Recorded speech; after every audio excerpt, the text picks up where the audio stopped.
Hey guys, welcome back to the second season of Roman Roads. It's now 2019. That it is, 2019. Welcome back. We've got a brand new batch of videos for you coming out now. How you doing, Rhodes? Welcome back. I'm Rhodes and this is Roman. Thanks for tuning in. We are going to mostly be talking about kind of like, I guess, age is the theme here in general. Starting with a Russian lady. French lady. Oh, they are French? Oh, French, I yes. Russian.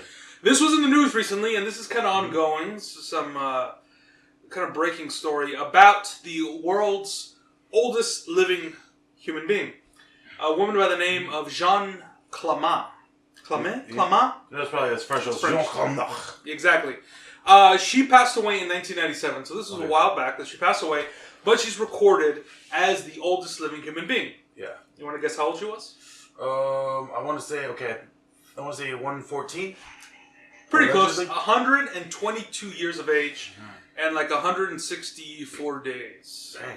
So she has a record of the oldest ever living human being.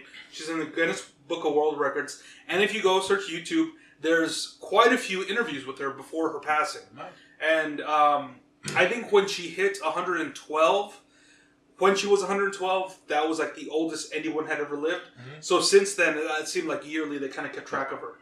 Every time she had a birthday, like, hey, she's had another birthday. And it's pretty interesting in the interviews with her. She does look very old. I saw one when she was about 118. Yeah. 118.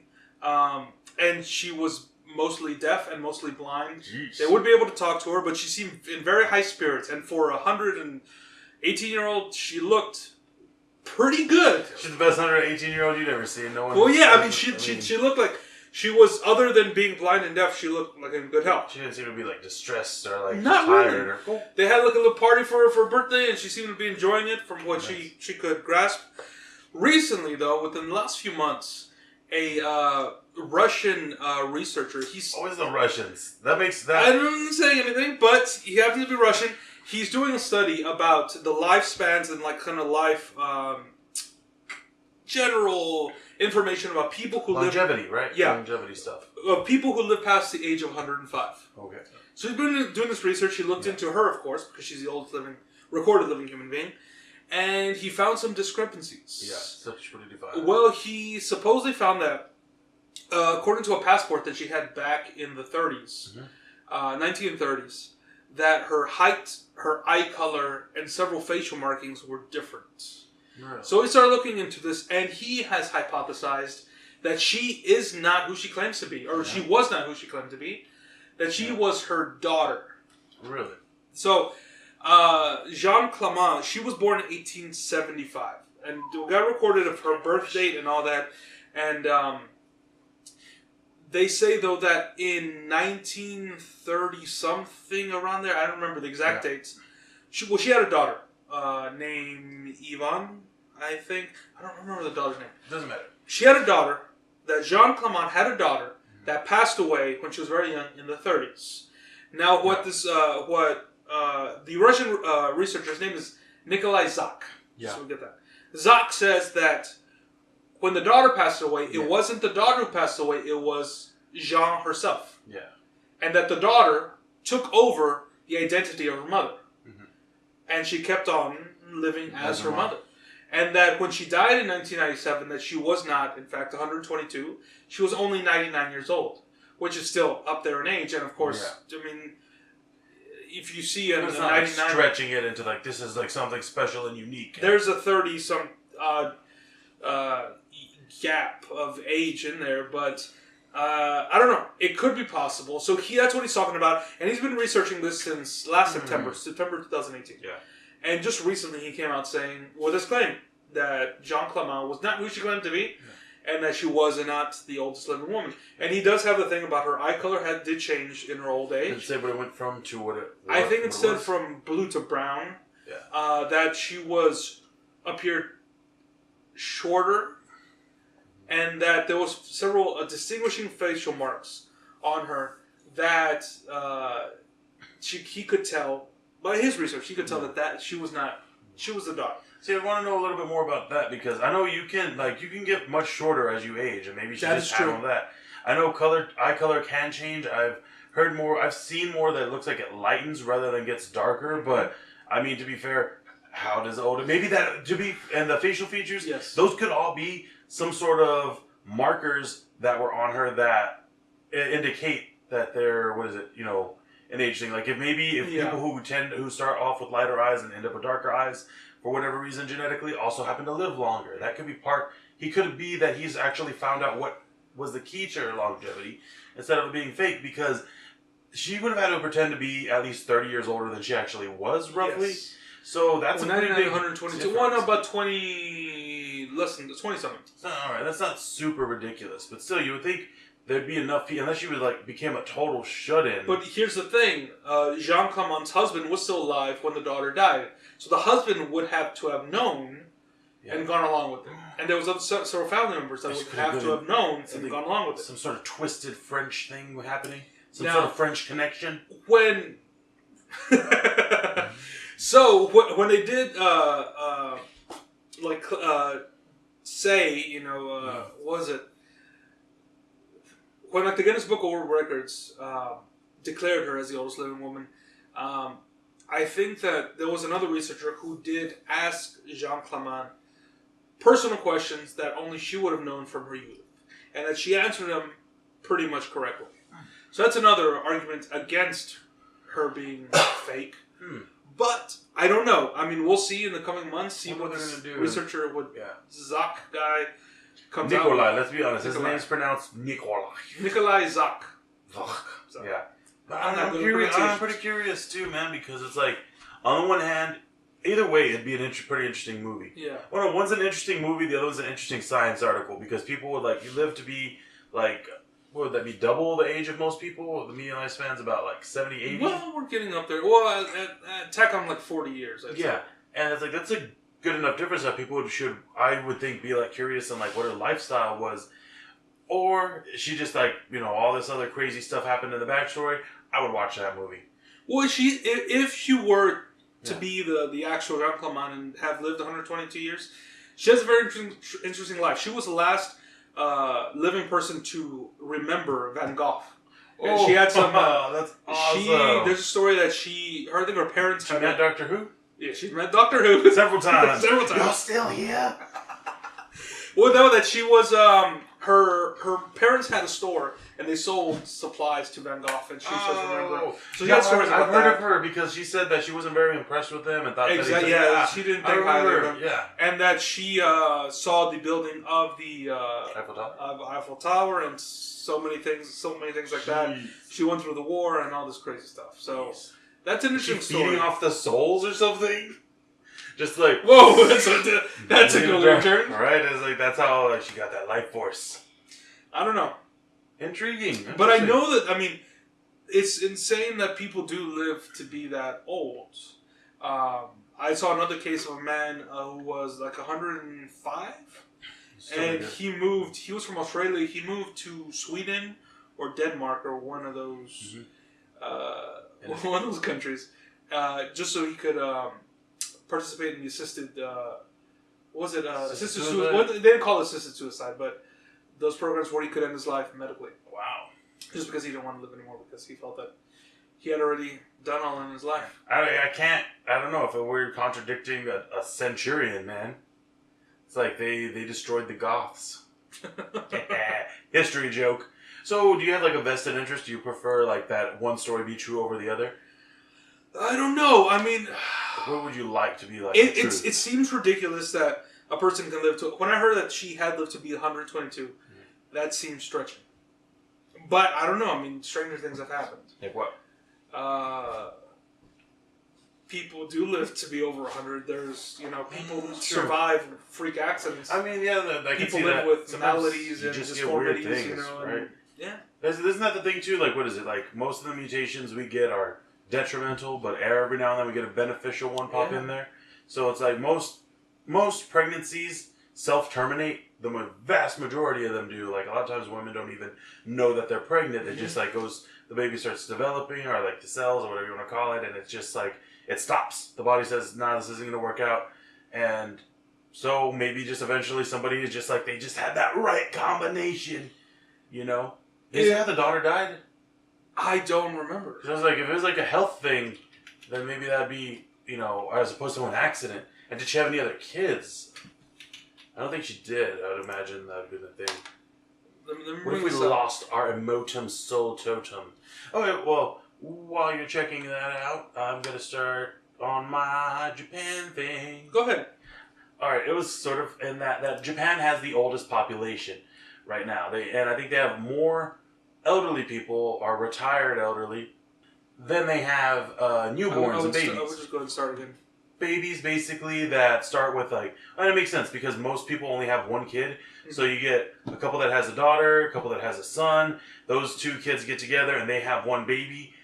And then that's it. So then it's like you got 4 old people because they do tend to live longer. And they said it's for a variety of reasons. I think the most scientifically proven ones has been their diet and active lives. Basically, elderly and other countries, and Japan specifically, they're kept engaged in the community. They're sort of treated with more respect in general. That just leads to happiness and the what do they call it? The meals or their diet. Mm-hmm. The combination of fish with certain vegetables just seems to really promote that, a healthy, a longer lifespan. Yeah. So they make it a big deal whenever people start getting into the centurion ages, like the hundreds of years old. And it started off with one case. I believe the person had lived to be 103, I want to say. And they were the oldest person in a certain prefecture, which is basically like a combination of like a state / county, I guess would be the best way to say what that is. So they were the oldest one in that area. There's older people, but had become the oldest person there, and they were going to do a little special thing. I think they wanted to interview him for a news channel and give him like a certificate or something. So they went to go talk to them, and the kids were like, no, you can't speak to them.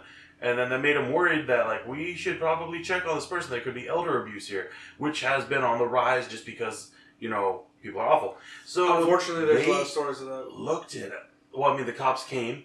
And unfortunately, the person had died. It looked like they had died, if I remember correctly, it was in the late 80s, early 90s of their life, not of like time. Okay. Like they were in their 80s or 90s. And basically their kid just... there wasn't just their kid. They were living with the whole family. It was their son, I believe, with their daughter-in-law and their grandkids. And they just sort of like sealed off that room or just like never opened the door again when the person died. They died of natural causes. Okay. And they just continued to accept their social security check or whatever the Japanese equivalent of that is for like extra income. And that made them decide, the government decided to start looking into some of the other older cases to basically just do a quick check on most people. Now, most of them, they do still have the oldest population. The majority of Japanese people are pretty old. But they did find a few dozen. I don't think they give exact numbers, at least not on any of the sites that I can confirm, but basically less than 20, more than 10 people who had died at a regular old age, like 60s through 90s, and their children or their caretaker in some cases just never reported the death, and they kept receiving the benefits. So that did happen. And I will say it was pretty difficult for me to research this. Not just because of the subject matter, because I'm a sensitive soul. Because Japan has the oldest populations, typing in elderly anything with the news in Japan, just a ton of stuff come up, and it's usually bad. They have the oldest homeless population, because sometimes their kids die, they don't have anyone to take care of them. There's, like I said, there is a ton of elder abuse, there's a lot of fraud, there's like, because they don't understand some of the newer technologies coming out. And apparently, in some areas, it is, I don't want to say common, but it's not. It's more like it's not uncommon. And I think Japan had done this in the past, where they basically abandoned an elderly, their mother or father because they were too old. Mm-hmm. And when I say abandon them, I don't mean stop showing up to the house, which people do a ton throughout the world. I mean straight up picking them up, taking them to the woods, and like leaving them there. And there's like the article was about there's certain spots that are real popular for doing that. It's insane. Yeah, it's pretty bad and sad. It was disappointing, I want to say, but it's like, it was just bad. It's a real messed up situation there. So now that they know more about this going on, is there like something to try to avoid this, or like? Well, not so much avoid it, but basically they said they want to start doing more welfare checks on them. And so it seems like that's what they're going to try to do, not just handing out certificates, but they wanted to get more people out there. But it also fed into the whole thing of they do have a stressed workforce, and it's hard to get the money and the budget to get somebody to go out there and do all this checking in on people. Because there's a lot of research involved. It could just be their old son pretending to be old them. It's like you... Yeah. And then, too, you also have to wonder, like, it'd be like you can't just treat people like a suspect automatically. It'd be like if somebody came into your house and said, hey, because there was, like, abuse in the town around you, we want to check on your kid and do, like, interview with them to make sure you're not abusing them. You can't just do that. So it's kind of, a rock and a hard place there. It's very, very tricky. It is very, very tricky, very man. delicate situation in order to get her to all the... find all the details. You're not going to make everybody happy. And so basically, there's going to continue to be people falling through the cracks, and there's going to continue to be, just terrible stuff finding. And in general, too, apparently, on top of elder abuse being on the rise, I think...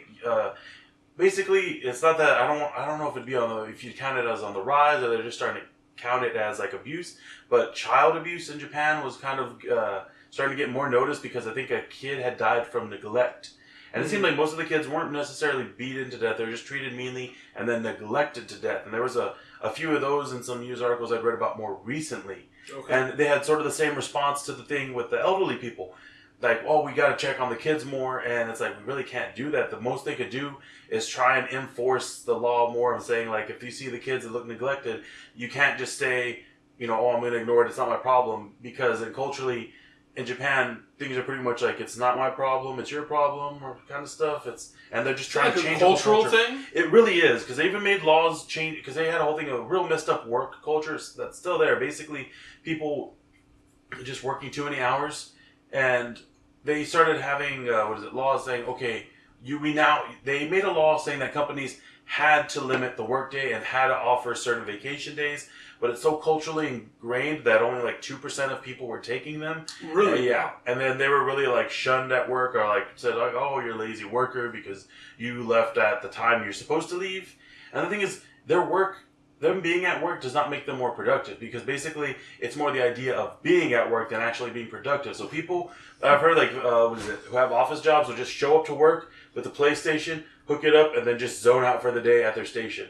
People would like stay at their desk and just go to sleep, and their boss sees them asleep, but he's like, oh, it's good because he's working hard. Well, I know some people who have office jobs here in the States, and it was basically they just had a certain number of projects or files or whatever to work on, and they get that done before lunchtime, and just have to sit there really until the day was done. That's what a lot of office work is. I've heard. I've never had an office job, but I've heard that it's pretty much that, and then you just sort of end up being bored at work. That's terrible, but you still got to collect those hours. Yeah. So it's weird. It's like, because you're an hourly wage, but your results are project based. It's just seems we also need a work culture change in different ways, I think. And turning the whole age thing back into, I wondered, like, it makes you think, like, what's the oldest people are capable of living? And in the Bible, there's, like, some of the earlier verses, people live to be, like, thousands of years old, or hundreds, close to thousands, right? And there was a list, it's actually, I thought it was the Babylonian list of kings. It's actually, I believe, the Sumerian list of kings, but I think Babylonian might have had a bit with it, too. And the difference between Sumer and Babel or whatever is basically Iran and Iraq. Mm-hmm. Or Iran, Iraq, if you prefer. And it's just I prefer how you prefer. Okay. I have no preference. So basically, there was a time of king city-states, and they would list, like, this was the king of this. This was the king's name. His reign was from this long to this long. Yeah. And the first one was, like, 105,000 years long for just his reign. And then after that, it was like a few hundred, and the numbers kept getting smaller and smaller until, like, the last few, their reigns are only like a few hundred years old, like literally just like 105 years long. Yeah.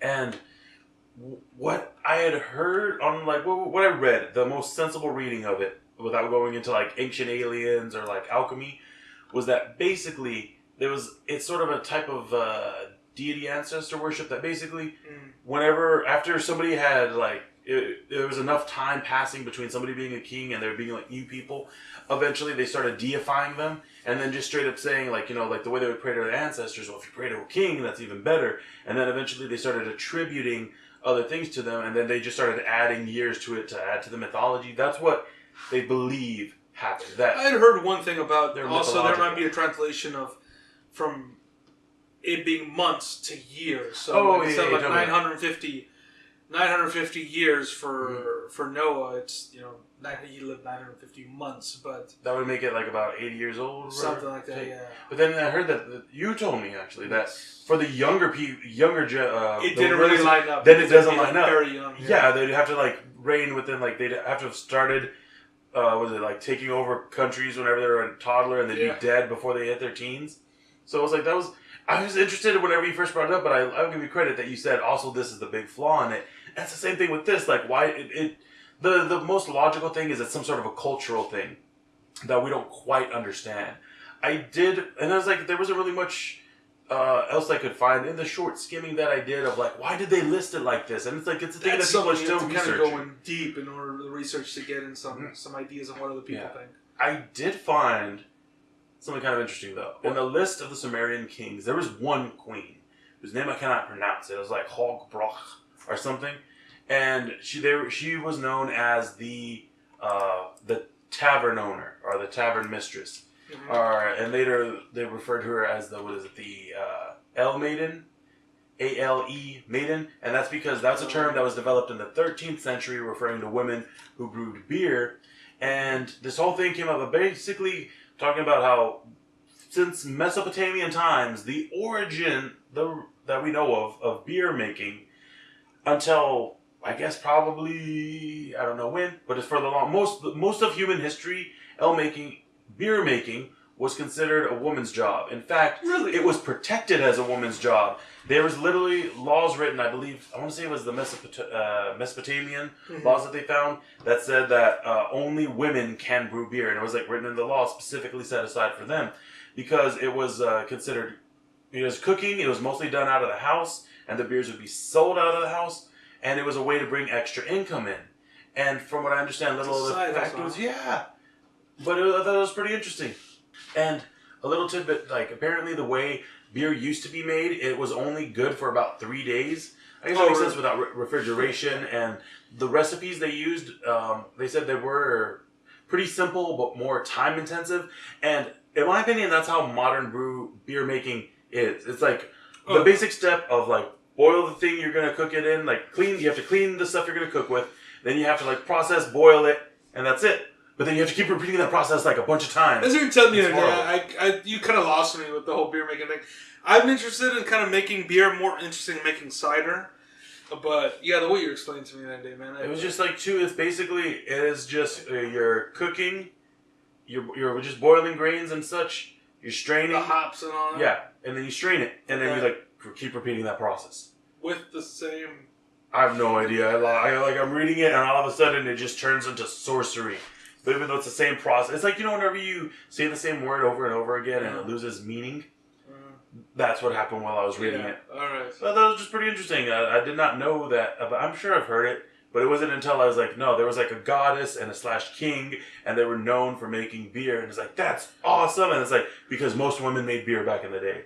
Didn't know that. That's an interesting fact. I did not know that. Yeah, so like every historical movie where they go to like a bar or something, and there's a guy there, it's like, that's wrong. Nope, that's not historically accurate at all. Well, if you look into the history of food and the culinary world, there's some interesting stories. Mm-hmm. I remember one, I don't know if I'm getting the details right. I know we're going way off topic about the age thing. But just because you brought up about the beer. So you're going to bring up food now? Yes. Back in medieval times, the lords or the kings, they had their own personal cook, and the cook, he would feed everybody basically for the feasts. Mm-hmm. And nobody cooked at home because that just wasn't the thing. But that's everybody in the castle. Yes. Or, if you're poor, you don't cook at home because you don't have food. If you were poor, you'd just basically cook just whatever you found. And it was barely cooking. Yeah. It wasn't what you would call cooking. Like the reason beer was thick and dark back in the day was because that was your food. It was liquid bread. That's what you had. And there was a time though that the whole idea you've heard of like the sort of witches and like witches brews and they're throwing Eye of Newts or whatever in big pots. The picture I found on Wikipedia of the Ale Maiden looked like a witch. She had the pointy hat and all. That's where some of it came from. The original cooks who would cook for the kings. Yeah, and there was a whole time, a certain period of time where like people basically said they're magicians and they're wizards and they're evil and kind of went against those kinds of cooks. I mean, I guess I could kind of see that because think about it. They're turning water, which at the time, if it wasn't coming from a stream, it was like basically poisonous from you and like grains into something you could drink, and then it made you act all funny. So, and then you probably like went home and like punched your kids, punched your wife, punched your horse. God. And it's like, I don't own a horse anymore. Punch the wall. Yeah. Well, what some of these cooks did is actually they went off to monasteries and hit off with the monks. And they would wear like the monks' habits. Yeah. But they'd have like a. Did they do that frequently? Like every day? No. Regularly? Did they wear that? What? The habit?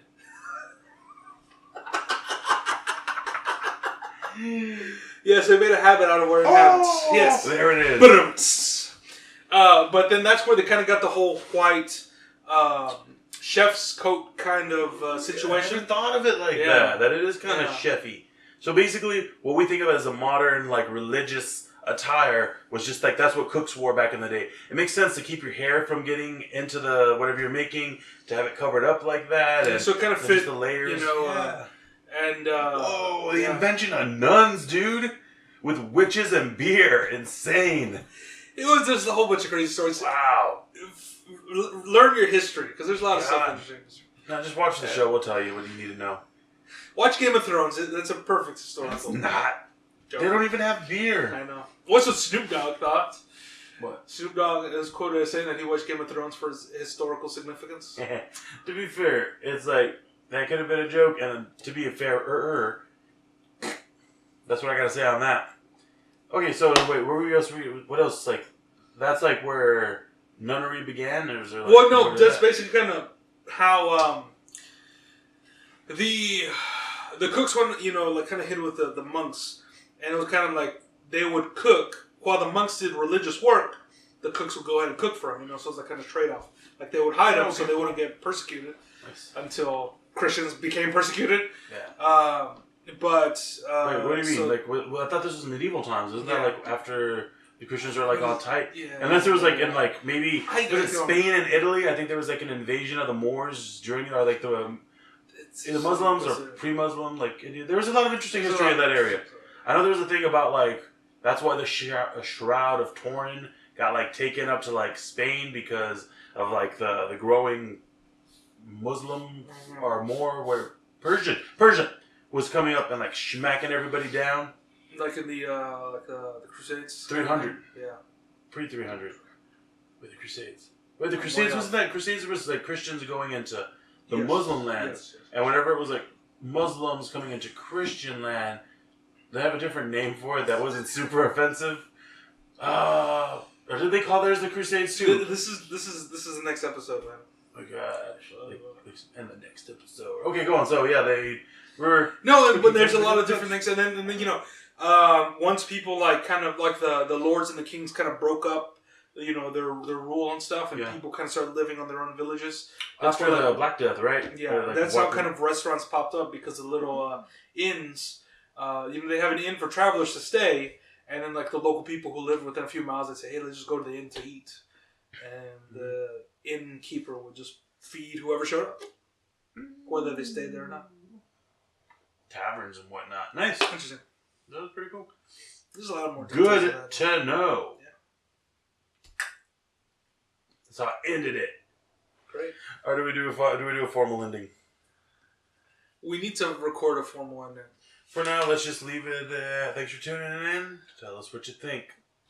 Subscribe. Why don't we do a... Ring that bell. We're going to meet up on Thursday, right? Ding. Ding. Yeah, I was doing a real thing. Like, telling people to start over again. We hope you enjoyed the show. Please tell us what you think. Don't forget to like, subscribe, and ring that bell for notifications. We appreciate it. And comment what you want us to talk about. Any other news stories that are popping up. Anything in pop culture that you want us to talk about.